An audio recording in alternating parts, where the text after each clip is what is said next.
से फिजिक्स के कुछ महत्वपूर्ण सवाल। तो चलिए स्टार्ट करते हैं। पहला प्रश्न में दिया है, पहला प्रश्न में है विभवांतर मापने वाले यंत्र को कहा जाता है। विभवांतर मापने वाले यंत्र को कहा जाता है। ऑप्शन है ओमीटर, वोल्टमीटर, गैल्वेनोमीटर, इनमें से कोई नहीं। तो इसका सही उत्तर है ऑप्शन नंबर बी, वोल्टमीटर। विभवांतर मापने वाले यंत्र को कहा जाता है वोल्टमीटर। इसका राइट आंसर है ऑप्शन नंबर बी। ये पार्ट बी है। पार्ट ए का वीडियो पहले आ चुका है, ये पार्ट बी है। तो नेक्स्ट प्रश्न में देखेंगे। प्रश्न संख्या 22 में दिया है। प्रश्न संख्या 22 में है 1 वोल्ट कहलाता है। 1 वोल्ट क्या कहलाता है? ऑप्शन है जूल प्रति सेकेंड, जूल प्रति कूलम, जूल प्रति एम्पियर, इनमें से कोई नहीं। तो इसका राइट आंसर है ऑप्शन नंबर बी, जूल प्रति कूलम। 1 वोल्ट कहलाता है जूल प्रति कूलम। नेक्स्ट प्रश्न में देखेंगे। प्रश्न संख्या 23। प्रश्न संख्या 23 में दिया है 1 किलोवाट, किलोवाट घंटा मात्रक होता है। यानी कि किलोवाट घंटा किसका मात्रक होता है? ऑप्शन है धारा का, समय का, विद्युत ऊर्जा का, विद्युत शक्ति का। तो इसका राइट आंसर है ऑप्शन नंबर सी, विद्युत ऊर्जा का। किलोवाट घंटा मात्रक है विद्युत ऊर्जा का। नेक्स्ट प्रश्न में देखेंगे। प्रश्न संख्या 24। प्रश्न संख्या 24 में है विद्युत हीटर की कुंडली में किसका प्रयोग किया जाता है? विद्युत हीटर की कुंडली में किसका प्रयोग किया जाता है? ऑप्शन है नाइक्रोम, टंगस्टन, तांबा, जस्ता। तो इसका राइट आंसर है ऑप्शन नंबर ए, नाइक्रोम। विद्युत हीटर की कुंडली में नाइक्रोम का प्रयोग किया जाता है। नेक्स्ट प्रश्न में देखेंगे। प्रश्न संख्या 25। प्रश्न संख्या 25 में दिया है विद्युत चुम्बक किसका बना होता है? विद्युत चुम्बक किसका बना होता है? ऑप्शन है इस्पात, चांदी, पीतल, नरम लोहा। तो इसका सही उत्तर है ऑप्शन नंबर डी, नरम लोहा। नेक्स्ट प्रश्न में देखेंगे। प्रश्न संख्या 26। प्रश्न संख्या 26 में दिया है विद्युत धारा उत्पन्न करने की युक्ति क्या कहलाती है? विद्युत धारा उत्पन्न करने की युक्ति क्या कहलाती है? ऑप्शन है जनित्र, मोटर, एमीटर, गैल्वेनोमीटर। तो इसका सही उत्तर है ऑप्शन नंबर ए, जनित्र। विद्युत धारा उत्पन्न करने की युक्ति कहलाती है जनित्र। नेक्स्ट प्रश्न में देखेंगे। प्रश्न संख्या 27। प्रश्न संख्या 27 में दिया है 1 HP यानी कि हॉर्स पावर अश्व शक्ति बराबर होता है। 1 हॉर्स पावर बराबर क्या होता है? ऑप्शन है 746 वाट, 736 वाट, 767 वाट, 756 वाट। तो इसका सही उत्तर है ऑप्शन नंबर ए, 746 वाट। 1 अश्व शक्ति बराबर होता है 746 वाट। अब अगला प्रश्न में देखेंगे। प्रश्न संख्या 28। प्रश्न संख्या 28 में दिया है ऊर्जा का आशय मात्रक क्या होता है? ऊर्जा का आशय मात्रक क्या होता है? ऑप्शन है कैलोरी, जूल, ताप, इनमें से कोई नहीं। तो इसका राइट आंसर है ऑप्शन नंबर बी, जूल। ऊर्जा का आशय मात्रक क्या होता है? जूल। अब नेक्स्ट प्रश्न में देखेंगे। प्रश्न संख्या 29। प्रश्न संख्या 29 में दिया है 1 किलोवाट घंटा का व्यवहारिक मात्रक क्या है? 1 किलोवाट घंटा का व्यवहारिक मात्रक क्या होता है? ऑप्शन है यूनिट, वाट, वाट घंटा, जूल प्रति घंटा। तो इसका राइट आंसर है ऑप्शन नंबर ए, यूनिट। 1 किलोवाट घंटा का व्यवहारिक मात्रक होता है यूनिट। नेक्स्ट प्रश्न में देखेंगे। प्रश्न संख्या 30। प्रश्न संख्या 30 में दिया है 1 जूल का मान कितना होता है? 1 जूल का मान कितना होता है? ऑप्शन है 4.18 calorie, option B 0.24 calorie, option C 0.42 calorie, option D इनमें से सभी सत्य है। तो इसका सही उत्तर है option number B, 0.24 calorie. Next प्रश्न में देखेंगे। प्रश्न संख्या 31। प्रश्न संख्या 31 में दिया है सूक्ष्म सेल में ऋण इलेक्ट्रोड किस धातु का होता है? सूक्ष्म सेल में ऋण इलेक्ट्रोड किस धातु का होता है? ऑप्शन है कार्बन का, जस्ता का, तांबा का, इनमें से कोई नहीं। तो इसका राइट आंसर है ऑप्शन नंबर बी, जस्ता का। सूक्ष्म सेल में ऋण इलेक्ट्रोड जस्ता का होता है। किसका होता है? जस्ता का। अब अगला प्रश्न में देखेंगे प्रश्न संख्या 32। प्रश्न संख्या 32 में है सूक्ष्म सेल में धन इलेक्ट्रोड किस धातु का होता है? सूक्ष्म सेल में धन इलेक्ट्रोड किस धातु का होता है? ऑप्शन है कॉपर, जस्ता, कार्बन, लोहा। तो इसका राइट आंसर है ऑप्शन नंबर सी, कार्बन। सूक्ष्म सेल में धन इलेक्ट्रोड होता है कार्बन का। नेक्स्ट प्रश्न में देखेंगे प्रश्न संख्या 33। प्रश्न संख्या 33, बिजली के फ्यूज का तार बना होता है।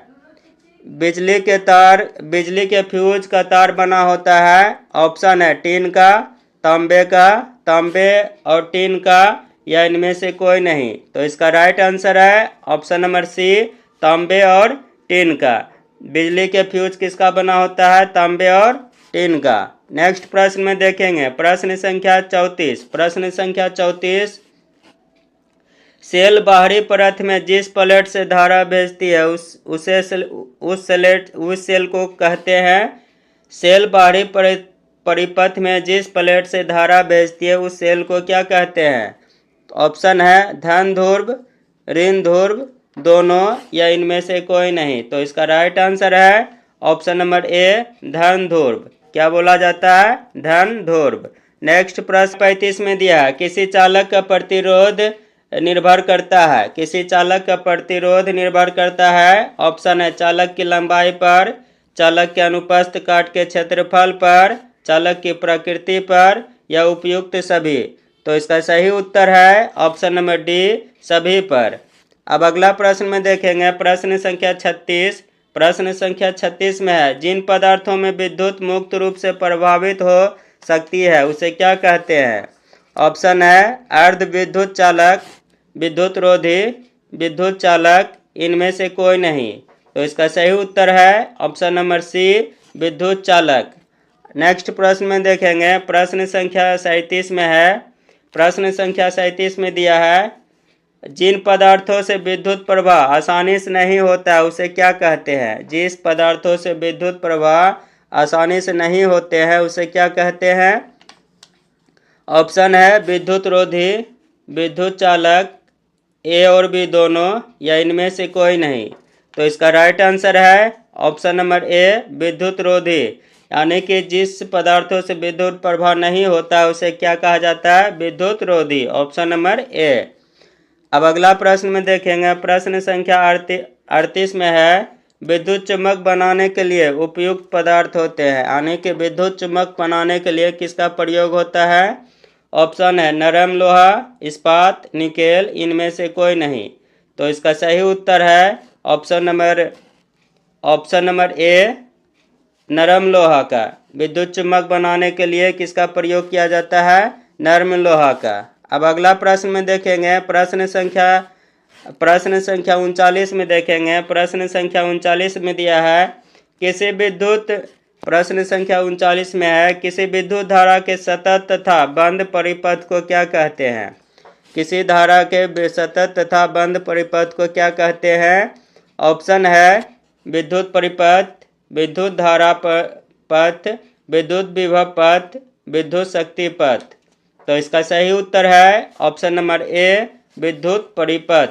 यानी कि किसी विद्युत धारा के सतत तथा बंद परिपथ को क्या कहते हैं? विद्युत धारा पथ।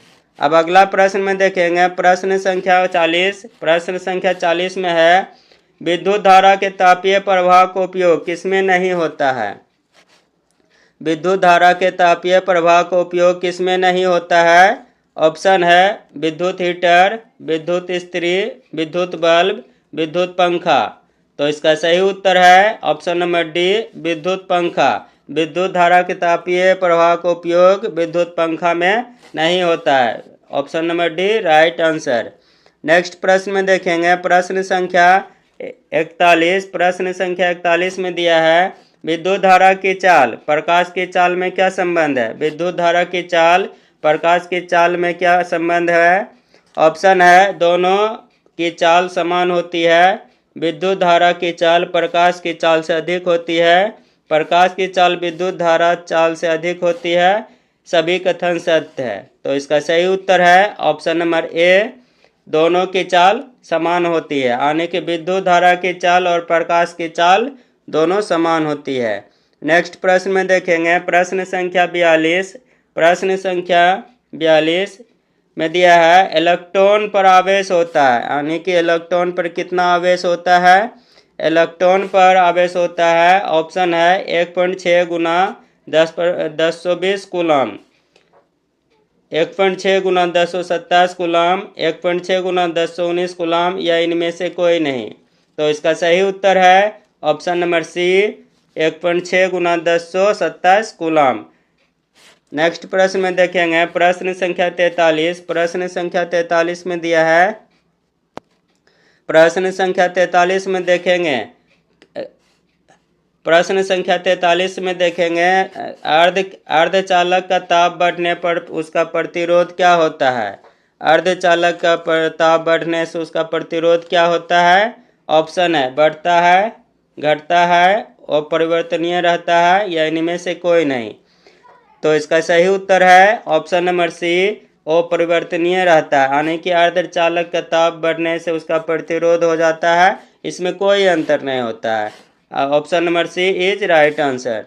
नेक्स्ट प्रश्न में देखेंगे प्रश्न संख्या 44। प्रश्न संख्या 44 में है धातुओं में धारावाहक होते हैं, धातुओं में धारावाहक होते हैं। ऑप्शन है प्रोटॉन, मुक्त इलेक्ट्रॉन, कोर इलेक्ट्रॉन, इनमें से कोई नहीं। तो इसका सही उत्तर है ऑप्शन नंबर बी, मुक्त इलेक्ट्रॉन। धातुओं में धारावाहक होते हैं मुक्त इलेक्ट्रॉन। अगला प्रश्न में देखेंगे प्रश्न संख्या 45। लंबाई बढ़ने से तार का प्रतिरोध क्या होता है। लंबाई बढ़ने से तार का प्रतिरोध क्या होता है।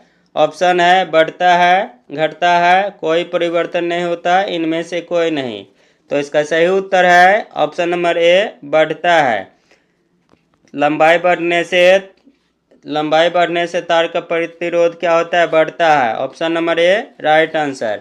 अगला प्रश्न में देखेंगे प्रश्न संख्या 46। प्रश्न संख्या 46 में है परिपथ में किन्हीं दो बिंदुओं के बीच का विभवांतर मापा जाता है। परिपथ में किसी दो बिंदुओं के बीच का विभवांतर मापा जाता है। ऑप्शन है ओमीटर से, वोल्टमीटर से, डायनमो से, इनमें से कोई नहीं। तो इसका राइट आंसर है ऑप्शन नंबर बी, वोल्टमीटर से। परिपथ में किन्हीं दो बिंदुओं के बीच का विभवांतर किससे मापा जाता है, वोल्टमीटर से। Option number B right answer. अगला प्रश्न में देखेंगे प्रश्न संख्या 47। प्रश्न संख्या 47 में है ताप बढ़ने पर चालक का प्रतिरोध क्या होता है। ताप बढ़ने पर चालक का प्रतिरोध क्या होता है। ऑप्शन है बढ़ता है, घटता है, बढ़ता घटता नहीं है, इनमें से कोई नहीं। तो इसका सही उत्तर है ऑप्शन नंबर ए, बढ़ता है। ताप बढ़ने से चालक तार का प्रतिरोध क्या होता है, बढ़ जाता है। अगला प्रश्न में देखेंगे प्रश्न संख्या 48। प्रश्न संख्या 48 में है यह VVI भी आता रहता है प्रश्न। रेशम द्वारा रगड़ने पर कांच के छड़ में उत्पन्न आवेश होता है। ऑप्शन है ऋण आवेश, धन आवेश, ये भी दोनों, यानी कि ऋण और धन आवेश दोनों, इनमें से कोई नहीं। तो इसका सही उत्तर है ऑप्शन नंबर बी, धन आवेश। रेशम द्वारा रगड़ने पर कांच के छड़ में उत्पन्न होता है धन आवेश। अगला प्रश्न में देखेंगे प्रश्न संख्या 49 में है। प्रश्न संख्या 49 में ऊन द्वारा एबोनाइट के छड़ को रगड़ने पर एबोनाइट की छड़ पर उत्पन्न होती है। ऊन द्वारा एबोनाइट के छड़ को रगड़ने पर एबोनाइट की छड़ पर उत्पन्न होती है। ऑप्शन है ऋण आवेश, धन आवेश, कोई आवेश नहीं, इनमें से कोई नहीं। तो इसका सही उत्तर है ऑप्शन नंबर ए, ऋण आवेश। नेक्स्ट प्रश्न में देखेंगे प्रश्न संख्या 50 में दिया है दो आवेशित वस्तुओं पर लगने वाले बल पर कौन सा नियम लागू होता है। दो आवेशित वस्तुओं पर लगने वाला बल कौन सा नियम लागू होता है। ऑप्शन है फैराडे नियम, एम्पियर नियम, कूलॉम नियम, ओम नियम। तो इसका सही उत्तर है ऑप्शन नंबर सी, कूलॉम नियम। प्रश्न संख्या 51 में देखेंगे प्रश्न संख्या 51 में है विभवांतर किसमें गति प्रदान करने का काम करता है। विभवांतर किसमें गति प्रदान करने का काम करता है। ऑप्शन है प्रोटॉन, इलेक्ट्रॉन, न्यूट्रॉन, धारा। तो इसका सही उत्तर है ऑप्शन नंबर सी, न्यूट्रॉन। इसका सही उत्तर है option number C, newton. Next प्रश्न में देखेंगे प्रश्न संख्या 52। प्रश्न संख्या 52 में है संचायक बैटरियों को पुनः आवेशित करना संभव है या नहीं। संचायक बैटरियों को पुनः आवेशित करना संभव है या नहीं। ऑप्शन है नहीं, हाँ, ए बी दोनों, इनमें से कोई नहीं। तो इसका सही उत्तर है ऑप्शन नंबर बी, हाँ, संचायक बैटरियों को पुनः आवेशित किया जा सकता है। अगला प्रश्न में देखेंगे प्रश्न संख्या 53। 1 वाट कितने जूल के बराबर होता है। 1 वाट कितने जूल के बराबर होता है।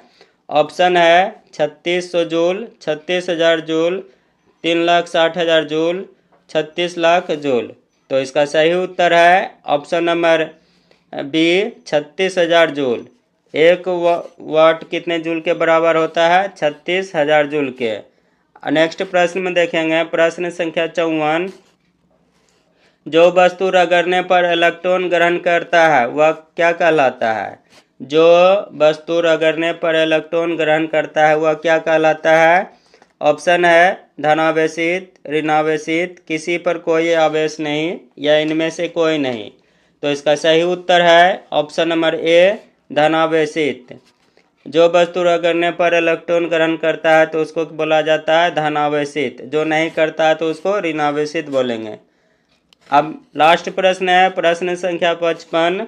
किसी स्रोत से सतत धारा उत्पन्न करने की सरल युक्ति है। किसी स्रोत से सतत धारा उत्पन्न करने की सरल युक्ति है। ऑप्शन है वोल्टेज सेल, सूखा सेल, संचायक सेल, इनमें से कोई नहीं। तो इसका राइट आंसर है option number A, voltage cell. किसी स्रोत से सतत धारा उत्पन्न करने की सरल युक्ति है voltage cell. Option number A is right answer. यदि इसी तरह का आप वीडियो चाहते हैं तो मेरे चैनल को लाइक और सब्सक्राइब जरूर करें, जो अगले वीडियो आपको आसानी से मिल सके।